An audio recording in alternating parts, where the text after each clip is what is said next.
People always ask me, why do I take risks or why am I creative? And I always say to them, it's my parents. My parents loved me unconditionally. I was allowed to make mistakes. And therefore, for me to think freely did not harm me. Welcome to Where Should I Invest? Real Estate Investing in Canada with your host, Sarah Larby. Hey real estate investors, Sarah Larby here, and today's guest is an amazing investor with tons of experience, Frederick. So if you guys have ever heard him speak or know of him, you will know that he is probably one of the most advanced real estate investors that we've had on this podcast so far. And Matt is a developer. He knows a lot about storage units, we're going to get into, and just so much wealth of information, commercial properties. Like, he's really done a lot of different types of investing. And so he and I talk a lot about just different types of strategies and a really cool new concept with what he's doing with storage units. I'm really excited for this podcast. It just allows for some of the investors that are already doing it out there just to get some new ideas and some new ways of investing that they may not have, or that you guys may not have thought of in the past. So without further ado, let's get on with our interview with Frederick. All right, and today we have Frederick. Hi, Matt. How are you? Very good, Sarah. Excellent. Really excited to have you on the show. So we're going to be talking about some different things today. Development. We're going to be talking about investing out of country and storage units and a few other things, because you've done so much in the time that you've been investing in real estate. So let's take it back, I guess, and just see if you can share with us how you got started in real estate investing and why. So, Sarah, I started at 19 years old. I bought my first house. I'm not really an investor, so I bought my house just to buy a house. By the time I was like 25 years old, I was actually working as a teacher at a private vocational school. My brother was a police officer. He came to me and said, Mathew, we should invest in real estate. And I'm like, I'm not going to invest in real estate. I'm a teacher. He says, I'm your older brother. I have a gun. We're going to invest. So I thought, okay, you know what? Maybe I will. I didn't want to invest because I didn't want investing to steal my glory. I figured I'm a teacher. I worked so hard for it. Didn't want that stone of investing to make it be the way I made money in life, but I still went for it. I borrowed against my home that I bought when I was 19. I bought it mostly cash, and I was able to get a triplex in Hamilton for about $120,000. This is back in 1992, 93. Then about a year later, I purchased a 4-level back split on the escarpment. It was an in-law scenario. And then a year later, I also did another one. And then I ran into a brick wall. I couldn't buy any more. So I looked good on paper, but I had no more money. So, there's a lot of people that are probably listening to your story and they're like, I'm at 3 now, or I'm at 4 and I'm hitting the brick wall. How did you overcome it? Well, I did 2 things. First, I saw a property in Kitchener that I really liked and had my sister, it was a 6-flex actually, and I had my sister co-sign it. But after that, I had some money to buy properties. And what I started doing, I started looking at for sale by owners in the newspaper, because back then that's what we had. And after getting about 50 or 60 rejections, because I'd call people and ask them, you have a house, I'd like to buy it. And I guess they saw me as a competitor. They were investors, I was an investor, wasn't working. So I switched it up. I thought, okay, I'll look at houses that are for rent. And I would call people who had houses for rent and ask them if they wanted to sell. Because sometimes you buy a house and it's more than you can handle. And got about 50 rejections, but I had one person from Brantford, your town, say to me that he had a property, and I thought, okay, jumped in my car, I was in Hamilton, drove out there to see it, and I realized he had 10 properties. And so I said to him, listen, I'd love to buy all 10. Now for me, I only had enough to put 5% down on each of these houses. That was it. And they were in the $80,000 to $100,000 range. So I asked him, I says, listen, what bothers you about real estate? He says, I hate tenants. He says, I hate banks, and I hate taxes. I go, okay, if I can come back with a solution for all 3 of those, can I buy all 10 of your houses? He says, go right ahead. So I came back and I said to him, I'll buy all 10. I'll put 5% down on each. So for this example, let's just say each are $100,000. So I'm putting $5,000 down on each. And I told him, I asked him if he can hold a mortgage, a 95% mortgage, first position on each property. Now that's close to $950,000. And I said to him, your tenants become my tenants, and don't hate the banks because you're becoming a bank.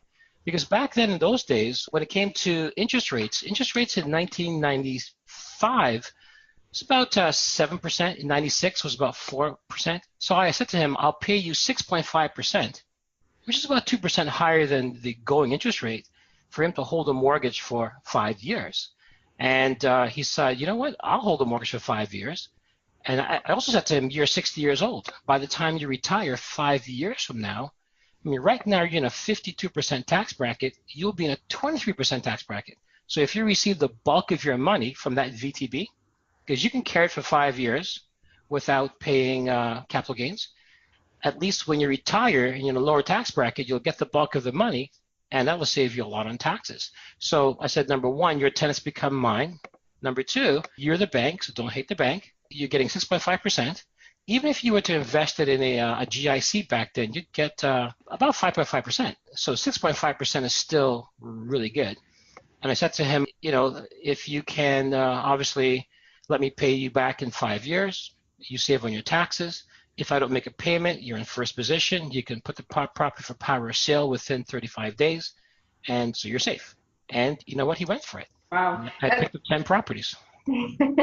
That's an unbelievable jump. So you're doing something that a lot of investors spend a lot of time learning and understanding. How did you even grasp that concept of vendor take back then? So in 1992, I went to a training program for a gentleman named Charles Givens. So it was Charles J. Givens. And he was the one running, you know, the 2-hour free presentation, then the 3-day presentation. And then you buy courses for $25,000, $30,000. So I did end up buying something for about $20K. It was mostly American, probably 90%.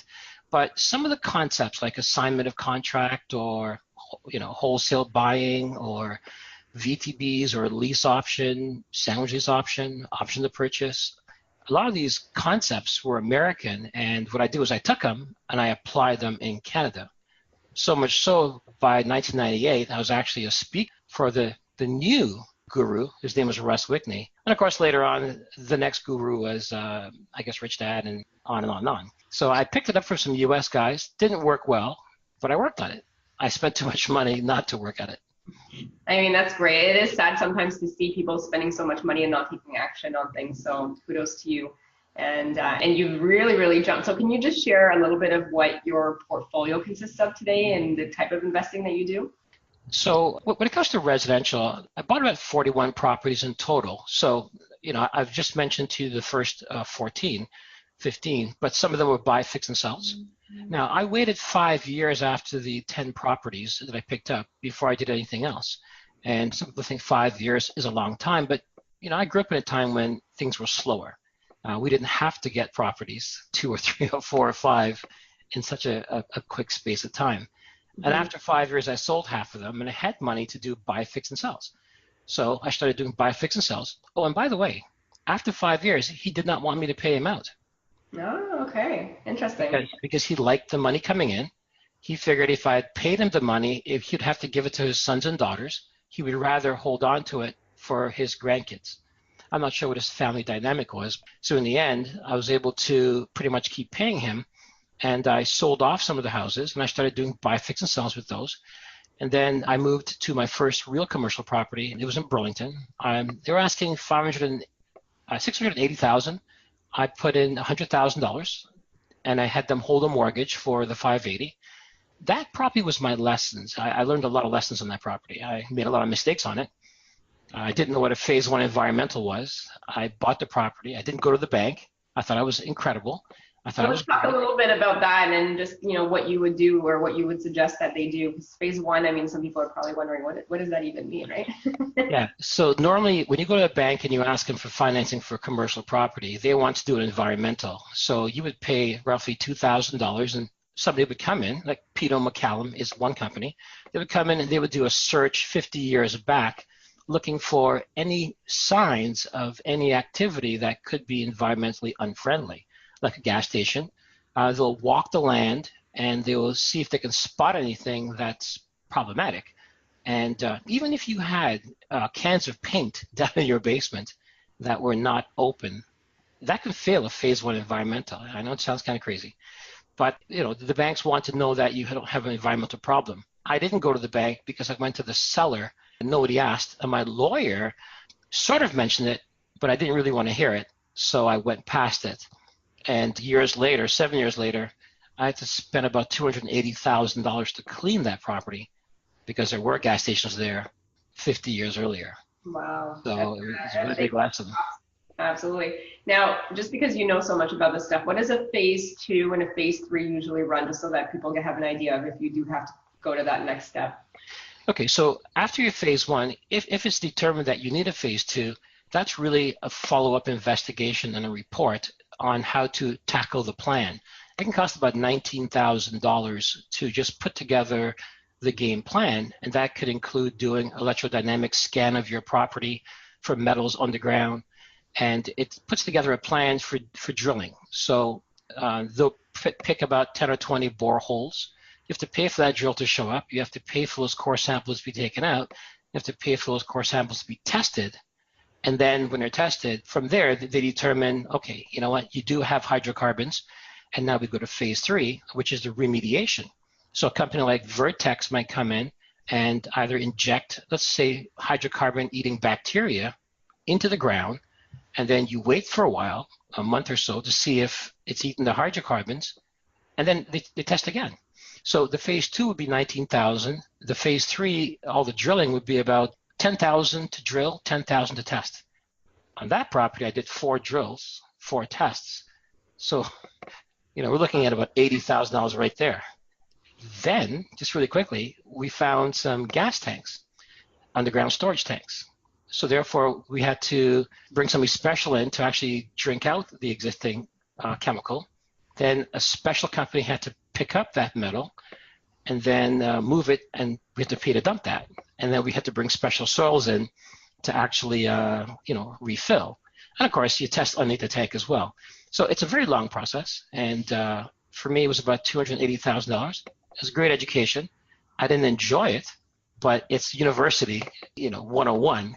Yeah. And, all because I didn't do a $2,000 phase 1 environmental on my property because I was just trying to cut costs. I guess that's a good lesson, and hopefully that anybody that's listening will never make that mistake because they heard the amount of money that you paid for for that phase 1 error, I guess. But you've come a long way obviously since then, and now you're doing hotels and you're doing a lot of different things. So let's keep going. So you have a few other types of investing. So you got into the commercial, and then what did you do after that? Yeah, so for the commercial properties, after you buy your first commercial, you realize very quickly you can't afford to buy second, third, or fourth, so you have to have partners. And so what I did was I mastered the art of acquiring joint venture partners. Now, it's easy to have a partner where you put in 50% and they put in 50% and you're a 50% owner. It becomes very difficult with commercial real estate where you want them to put the down payment, the closing cost, and the mortgage, 100% of that, and you're a 50% owner. And that's a very complicated thing to do. A lot of people, they have a concept where they'll just show the property, all the math, then they will show the area study, and then they'll show the last 5 properties they did. They believe all 3 of those would cause someone to say, sure, I'll put all the money in and be 50% partner. But it doesn't work that way. I mean, if I were to come to you and say to you, hey, here's my bank statement, here is where I live, and here are the last 5 girls that I dated. Will you marry me? Would that work? Probably not. But that's what people are doing, showing the math, showing the area, showing the last 5 properties, and expecting someone to actually put money in at a large scale. You can't tell somebody how good a property is. You have to behave them into understanding how good you are. So you have to show them how you analyze the city. You spend time doing that with them. That could be 3-4 hours. Then you have a meal. You have to spend time analyzing 12 or 13 properties with them. There's 9 things you have to do. You have to spend time going through the contracts with them. And as you're doing it, you're behaving competency. Then you have to deal with tenants and how you want to handle tenants. And you have to show them how you do that. So what I'm saying is there are 9 areas you have to show them that you're competent in. Then they spend money with you. Just like if I went to a young lady and said the things I mentioned, that would not work. But if I showed that person over a period of time that, yes, I'm a solid guy, yes, I'm able to be a good father, yes, I could be a co-provider, yes, I'm trustworthy, yes, I'm a person who is, easy to get along with, through that behavior, then that person might marry me. Does that sort of make sense? So getting a JV partner is like marrying somebody. But some people forget. They just do it a very quick way and it doesn't work. Yeah, and absolutely. And for me personally, I always thought, would somebody rather have a great property or great joint venture partner? And personally, I would always pick the great joint venture partner over a great property, because if you've got somebody that's shady, that's your 50% partner, whatever, if you're the active or the passive, that is going to go down very, very quickly. But if you've got a great partner and a decent deal or whatever it is, a deal can become great. And exactly. Really, keep growing together. So I will take the great joint venture or the great partner any day over any great property. And that's very true. So then I had a chance to buy about 9 properties that way. Then I wanted to get into building and development, and I spoke to a lot of local companies, and nobody would really help me. Nobody would show me how to build. And I found a company in Alberta, Edmonton. I pulled title on all their projects. They're a mid-sized developer. And I noticed that they went to the same company, owned by a few doctors, to always get their initial financing money to buy the land and to do what's called site plan approval. So the first $1 million to buy the land and $500,000 for site plan approval. And I called them and I said to them, listen, I'd love to come out there and show you guys how to raise money for that, instead of just using the same 5 doctors, how to raise it from other people. And it was a Wednesday, and they said to me, don't come out. And by the Tuesday, I was out there, and I said to them, I just flew 3,500 kilometers, 3.5 hours flight, and you will give me 1 hour of your time. And they're like, you flew from Toronto all the way here, even though we said no? And I said, yes. So again, fortune favors the bold. And the fact that I flew out there, they were a little bit shocked. And I sat there and I convinced them. I said, listen, if you're getting one group to provide money, you're buying one piece of land, you're waiting 3 years before you can actually buy the next piece. If I can help you raise money, you can buy 3 pieces of land. And then as you start the one, at least you bought the other 2 pieces real cheap. 2.5 years down range, you can start the next, and then the next after. And I said to them, I'll help you do this if you teach me to build, which means I want to coexist with your general manager. And I have to do this for about 6 months to a year before I raise money for you guys. And they went for it. They paid for my flights, they paid for my hotels, they paid for me to learn the industry. And then I started raising money for them. And I think to date, I've probably raised about $32 million for them. Impressive. And at the same time, I'm a 25% owner of the company. That's amazing. Yeah. I mean, and you're doing something that people that were shot down originally, that were told no, they'd probably be like going back to their little lives and doing their thing. But, you decide to go for it, and worst that could have happened. I mean, you get to go and see Edmonton, or you get to go see the city, and you go back and it costs a flight, right? So, I mean, I think sometimes you got to take those risks in life, and, great to see that you were successful there. And that's so true. People always ask me, why do I take risks, or why am I creative? And I always say to them, it's my parents. My parents loved me unconditionally. I was allowed to make mistakes, and therefore, for me to think freely did not harm me. And I knew that if I failed, I can always go back home. So really, true brave people are ones who don't have 2 parents who support them, maybe only 1 who support them. For me, they're always there. So to jump on a plane and fly 3,000 miles away, if I was broke, I could just call them. So having that security blanket was always a benefit to me. Right. Well, I mean, you did something with it rather than just sitting and, being given stuff. So it's nice to see that regardless, you still had some fire in you to do things and go out there and get it for yourself, which is awesome. So I want to talk about obviously a few other things as well. And I know we're pressed for time, but I wanted to ask about development, because we haven't really covered that in any of our sessions so far. and you are like the guy to speak with. And also we want to cover, if we have some time, the storage units. Sounds So good. Sounds good. So in regards to development, can you just briefly maybe walk us through some of your latest projects, what you did, how you found them, and just some of the things as you're going through it, what we should be aware of and know? Yeah, so generally what I do is I look for Walmarts, the Penguin Centers, and then I draw a massive circle because I know ultimately within about a 5 to 7 kilometer radius of that new build, that's where farmland is going to turn into, properties, houses, and buildings. Now I focus on side-by-side houses, or they call them semis out here, or 4-story condo buildings. And in most cases, I would approach the farmers and have a conversation with them. You have to respect them. When I talk to farmers, I have to understand who they are because a lot of large developers come in and they have an attitude when they talk to the farmer. For me, I understand them. I know where they hang out. I meet them where they hang out, and then they invite me back to their place and we have a conversation. So I'm able to secure land that way. When it comes to development, first and foremost, it's the land and negotiating that with the farmer. Then, of course, the site plan approval, which is the zoning, working with the city, going through all your fees, understanding the architectural structure of the building. And that can cost, depending on what you're building, from $500,000 to $1 million, even more if you're going higher than 4 stories. So that process is a 6-month to a 1-year process. In most cases, for me, it was 1 year. And then from that, we have to deal with underground services. So putting in the sewers and the gas and so on and so forth. That takes about 6 months on a 4-story build. And then from there, we dig basements. And then from the basement, at this point, usually the bank comes in because at this point, we have about 75% pre-sale. So we have to get money from private lenders or from private investors to take care of that purchase, $1 million, site plan approval, another $1 million, underground services, another $1 million, and then digging basements, let's say $500,000, before we go vertical, before the bank actually comes in and takes out the investor.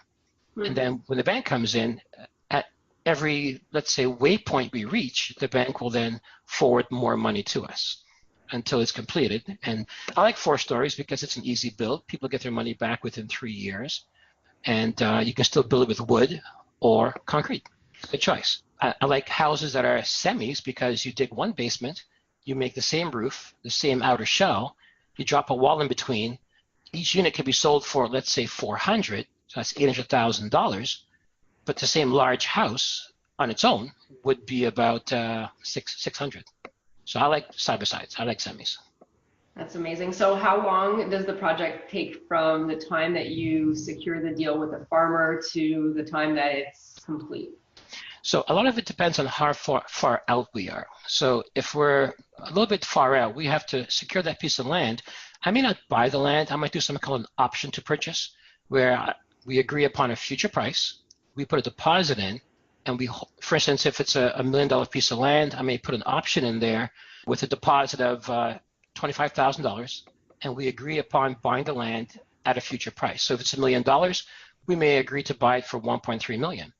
But I always attach the right to assign to that option of purchase in case a developer who is larger than we are comes along, wants that land. Remember, I have the right to buy it, let's say in about 2 years. They have to sell it to me. If I don't buy it, I lose my deposit. But with the right to assign, I can assign it to somebody else. But sometimes I might wait 2 years before the city moves close enough or the roads move close enough for me to actually buy that. Obviously, if I was a larger company, we would buy 5 or 10 years out. We're not that large. We don't have that much money sitting around to do that, to do land banking. Wow, that's really interesting. So a lot of the land that we see out there, it actually might just be called for already, just somebody's waiting to start building on it. True. Okay. Yes. Okay. What are some of the biggest things and realizations? I think that since as you are getting more and more familiar with developing, like what are some of the original or initial maybe mistakes that were made, and what are some things that you see that are very common mistakes that people should just be aware of? Well, with my partners, once you do big, people naturally want to do bigger next. And so we did 113 houses, and my partners wanted to do a 280 house subdivision, which is naturally larger than 113. And one of my philosophies is when you do big, good, do small, perfect, then do bigger next. So I convinced them to do small 35 house subdivisions. And what we did during those subdivisions, we actually perfected our craft. And we realized that some of the things that we were doing when we built the 113 houses, we had flaws, we had systems. And it's a family business also, not my family, but my partner's family, which meant that they had dinner meetings when I wasn't there, and things would change. We would have discussion Monday, myself and the general manager, and they would have discussions, let's say Tuesday or Wednesday for dinner. And then by next Monday, things have changed. So, just learning how to bring families into business and at the same time understanding where we were weak and perfecting it before we went to a larger subdivision. So again, it's just a philosophy. And what I did, I've developed probably about 80 or 90 philosophies that I use on a daily basis, just like what I mentioned. If you do big, do small perfect, then do bigger. And each of those philosophies, they serve me very, very well. So where would somebody get those philosophies if they wanted to reach out? Do you have them listed, or is that something that you ever do coaching for? Yeah, so I do spend probably 25% of my time coaching. A lot of people say to me, well, if you're doing well, why do you coach? Why do you even charge? Well, first of all, time value of money is true. You have to understand that time has value. And if your time has value, it takes you up the hill. But if when you reach the top of the hill, you stop respecting your time value, it's a very quick way to fall down the hill, number one. Number two, as a coach, as I was investing in real estate, I needed that coaching money to help me fill a lot of stopgaps. Because if you're making cash flow, you say you're taking home $3,000 cash flow for the year or $4,000 cash flow. If your roof goes on a residential, there goes your cash flow. But if you're coaching, you're making money in between. So the coaching was very important for me to help me fill the stopgaps. I like coaching because I'm also able to, the things that I've learned, I'm able to share with other people. And as I share it with them and see the results, it's a great way of testing my theories. That when I say theories, things that I've done and have proven, but I get to live them again and draw from that. So I do spend some of my time coaching. I think it's really, really important. Yeah, absolutely. So you mentioned your partner a couple times, and you mentioned that they would have dinner conversations and that good stuff. And I don't know if this is part of even what you cover when you do your coaching. But so how did you find your business partner, and how did you guys split like what you're doing, what they're doing, and all those tasks? So each person has certain strengths, and we have to understand their strengths. So in a partnership, if you have, for instance, 4 people, one person is a visionary, but you'll find that the visionary is probably not great at systems, and the person who's great at systems probably will not dot the I's and cross the T's. So, the visionary certainly will not dot the I's and cross the T's. So we have to understand who's the communicator, who's the visionary, who can take that vision and create a system to make it happen, who can dot the I's and cross the T's, do all the administration. So I look at my partners and I try to match it up. I don't want to have 4 visionaries as partners. I don't want to have 4 systems people because there's no vision. And I don't want to have 4 dot the I's and cross the T's because it's all administration. So literally, I pick my partners by building a team, and I pick from each person's strengths or weaknesses, and I'll create a group of 3 or a group of 4. But I tend not to have partnerships with more than 4 people. Each person brings one strength. Now, if I have a person who's very bold, then I need to have somebody who's a good listener and 2 people who are friendly. Because if all you have are bold people, you're fighting. If you have bold and friendly, well, who are the friendly people going to complain to? The listener. So you have to have a listener or else it won't really work. And you have to have someone who's analytical, because if no one's analytical, you really can't get the math done. But the person who's analytical, they don't have the vision. They're probably not great communicators. So you see, each team has to be built up the correct way in a little small group of 3, group of 4, and each person has to bring something unique to the table, and we work with each other's strengths and weaknesses. That's generally how I create teams. That is really cool. So do you know these people ahead of time? Do you find them at different networking events, or are they other investors? So generally, I tend to find them at charities. I tend to find them at charities, or I'll find them at fashion shows, sometimes at networking events, but mostly just out there in the world. And if you go to any event I mean, people have about 10 problems that are common. Some of us have one of those problems, some of us have two or three. And if you understand the 10 common problems that people have, and you have a solution to them, when you meet people, you can quickly determine who is going to be a great partner.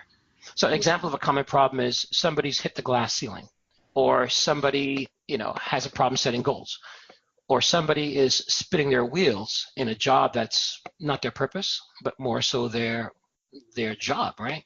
So there's about 10 of those things. And as you meet people, and you have conversations about whichever situation is theirs, you see how they handle it, then you're able to decide, do I want this person as a partner? Will they take instruction? Are they dependent, meaning it's never their fault, they never accept responsibility? Those folks who don't accept responsibility, it's never their fault. Obviously, they're the worst partners, right? Yeah, no, absolutely. Okay, so that's some really, really great insight. Thank you for sharing that. I know that you also dabble in the storage unit, so I definitely want to pick your brain a little bit about that, ask you some questions, because a lot of podcasts that I've listened to in the US, and this is even more common I think in the US than Canada, they do really well.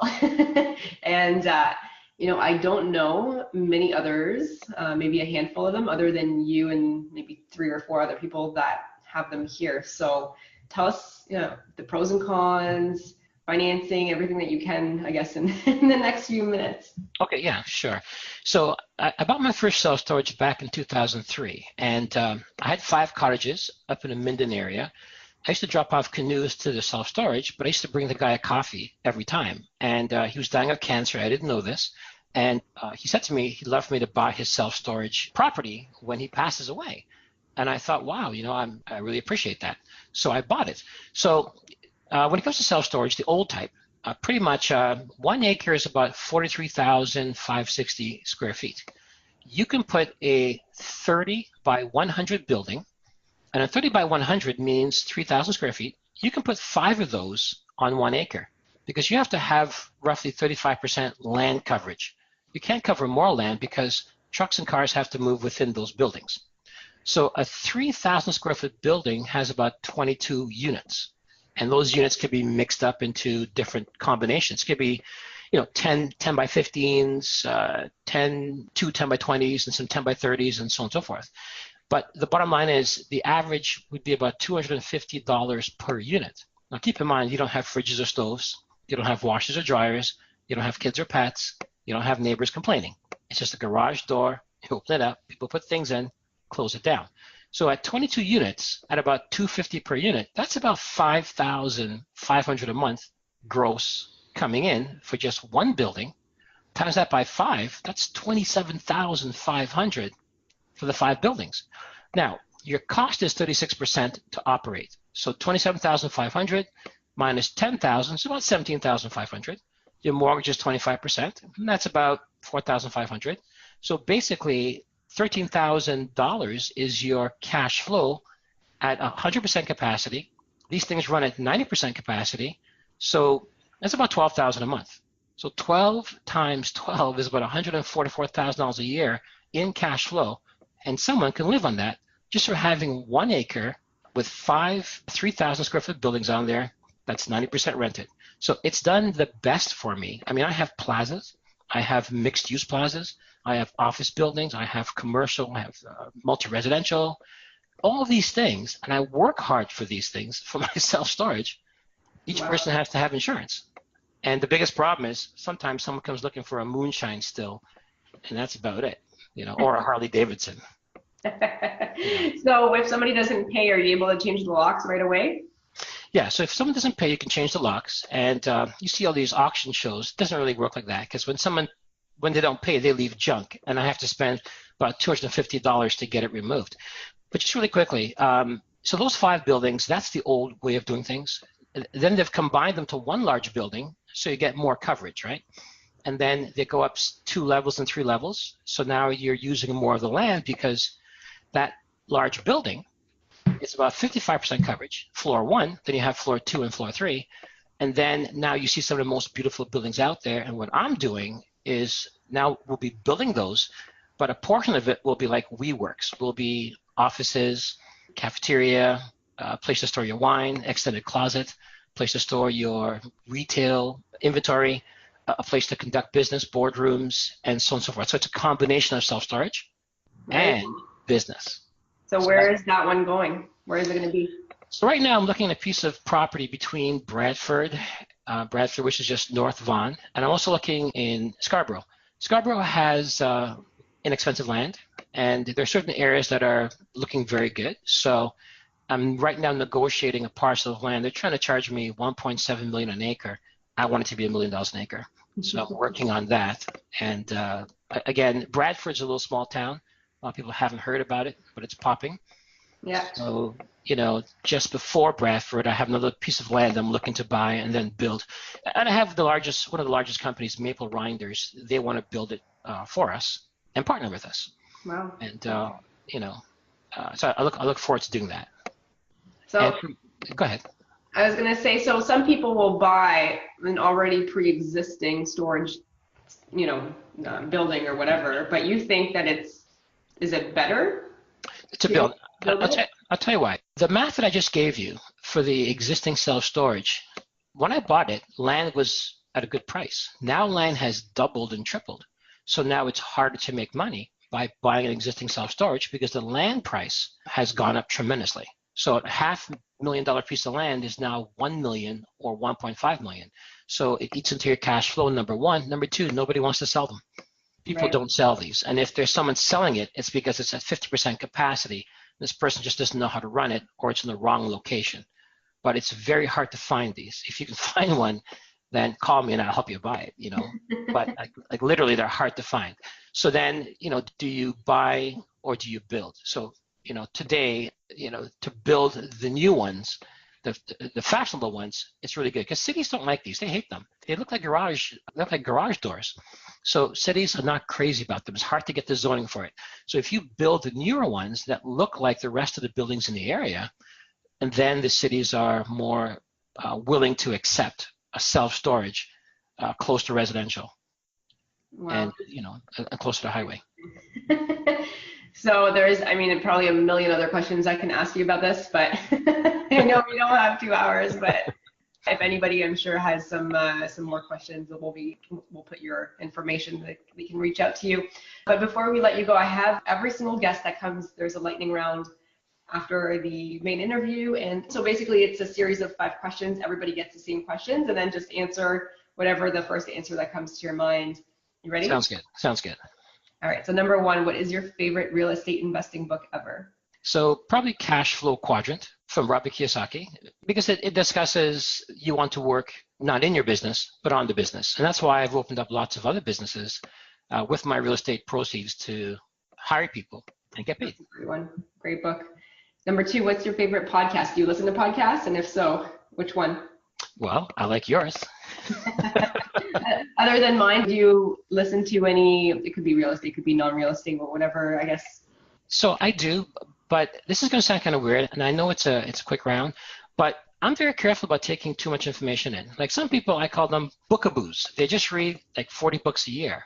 But if you read one book in January and you spend February absorbing it and then March trying to apply it, and by April you have principles, then you have 8 principles that you can incorporate and live. If you do that 4 times a year, read 4 books, but you incorporate 32 principles, you'll be a lot more successful. So I do take information in, but I try not to take too much in. I like to absorb it, not just read.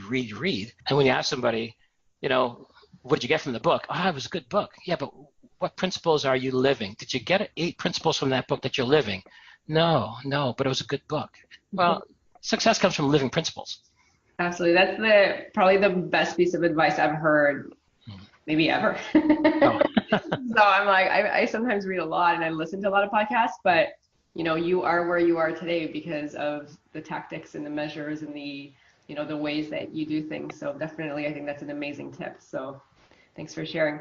What about number 3? What's your favorite pastime? So what do you do for fun when you're not working? Yeah, so I skydive a lot. I do 10 jumps a year. I fly down to Arizona, just outside of Tucson. I do my 10 jumps. I scuba dive in Belize, do it 3 times a year. I also do whitewater rafting. Ottawa River, and I spent some time just, rappelling or mountain climbing again in Arizona. So I like doing more physical things and then traveling as well. Very cool. Do you have a place in Arizona? Yeah, so I picked up 3 houses in Sun City in 2007 when everybody ran away from the U.S. I ran towards it. And instead of buying the cheap stuff, like the stuff that I bought used to be probably $850. I bought it for like $350. I could have gotten things for $200, but I don't want to buy a $200,000 house on an empty street. Right. So I bought good properties, major discount, and I rent them to executives. So I provide the maid, I provide the cook, I provide whatever that company needs for their executives to actually rent the spaces, and they pay me like a yearly contract, and they pay very well. There you go. That's a whole other business and a whole other new concept. That's another concept. That's right. Number 4, if you lost all your money and your assets tomorrow, how would you start again? Well, I would probably do something called discount mortgaging, where you find VTBs that exist. Let's say somebody bought a building for $1 million. Now, $2 million, they put $1 million from the bank, $500,000 cash, and the seller is holding a mortgage, $500,000. At 7%, that's $35,000 a year. So I'd probably take $35,000, and keep in mind it's a 5-year mortgage. They get $500,000 when the mortgage is up. They get $35,000 a year. That's $175,000. I might just buy their entire income stream. So I might say for $35,000, I'll buy your $175,000 income stream, your interest stream, which means I'm getting $140,000, $35,000 a year worth of interest. So I know I said that pretty fast, but if someone's going to collect $35,000 a year interest at 7% on a $500,000 VTB, I can just buy that income stream because they probably need the money. So right. 35 down, I'll take the 140, 35 a year, and I would do that to at least set a base. Then I would do some assignment of contracts, or wholesaling, I guess you call it today. See, I guess because you still have the education and all the skill set. So if you lost all your money tomorrow, I mean, they say the first $1 million is the hardest to get. So after that, you can replicate it a lot easier. Very, very true. Very true. But with big comes hard. The larger you get, everything you do, you have to get it right. There's a lot of responsibility, a lot of scrutiny. And so therefore, I mean, today, if I make a mistake, it actually has ramifications. So being big is one thing, but can you handle big? That's really important, right? Yeah, very good point. Number 5, so if somebody has $50,000 and they came to you and asked you how they should start or how they should spend it, what would you say? Okay, I'd say I would take $15,000 to hold your hand through whatever strategy that you want to do. But when I say $15,000, I mean $15,000 to hold their hand through the whole process, as opposed to just doing a class here or there. Classes are good, and coaching is good, but you also have to walk them through the process as well. And most likely, I'd probably say to them, with that sort of money, you might want to, obviously you want to partner with somebody, but you have to have the knowledge to be that partner. Bottom line, you're never going to have the money that you need to buy all the real estate you're gonna want. So whether you run out of money in your first deal or your 10th deal, you have to understand how people's minds work, how to bring them to the table, how to generate a certain amount of gravitas, how to attract people. And I would spend my money learning that from people who do that for a living. So if I've heard great things about your coaching. So I mean, you would pay someone to coach them, and then from there, whatever's left over, you could do something with. Okay, excellent. So that was our lightning round. So if somebody wanted to reach out and find out more about you, where can they go? Well, I have a company called Nidus Hub, so NIDUSHUB.com. And Nidus just means the center of all thought, and Hub is a place for people to come to get together. Or I have an answering service, 289-440-2335. They can leave a message for me, and I'll call them back and ask them, exactly where are you, what are you looking to do, and have a conversation. Okay, excellent. And if you had one last piece of advice, what would it be? You know what? A lot of people have a hard time with purpose. They don't know what their purpose is. And because I was a college teacher for 10 years, I had so many students come to me. I had this one little thing that I would do to help them figure their purpose out. It'll take about a minute, but I'll share it with you just really quickly. Sure. Simply draw a cross. In one corner, you say, what makes you mad? So what makes me mad? Watching people get ripped off. what makes you sad? What makes me sad? People who are not living their potential. What makes me happy? People who live a very effective life. And what is my skill? What comes natural to me? I love to teach. I love to spot problems. Now, having said all that, if I were a police officer, showing up on a crime scene, I'm always showing up after the fact. So if that makes me mad, I go to work and I'm mad. And if I'm looking at great people not using their potential, people dying too young or in crazy car accidents, now all of a sudden I'm sad all the time. If I'm not there to help people live a more effective life. See, if a cop writes a ticket, he doesn't know how many lives you saved from that, although he saved a lot of lives. But the fact is, you don't get to see it, and a cop's not really a teacher. So if I was a police officer and I was applying that job to those things, I would make money, but I wouldn't be happy in my job.